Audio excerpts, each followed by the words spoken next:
مسابقات دوم میدانی قهرمانی ایالات متحده هاوارد فیلد یوجین اورگان برگزار شد که تعیین کننده تیم آمریکا برای مسابقات جهانی توکیو بود. سریع‌ترین های آمریکا مقابل چشمان هزاران تماشاگر. در 100 متر نهایی کنی بیتنار رکورد شخصی خود را شکست و با زمان 9 ثانیه و 79 صدم ثانیه قهرمان شد.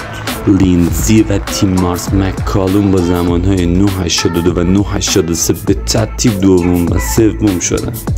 در 200 متر هم ستاره جهانی نوالایز باردویل درخشید. او با زمان 19.63 بهترین زمان سال 2025 را ثبت کرد و پنجمین قهرمانی ملی خود را جشن. پشت سر او بیدناک با 19.60 و گرگوری با 19.8 روی سکوی دوم و سوم وایسادند. این مسابقه بی‌حاشیه و به قول بیدناک جذاب‌تر هم شد.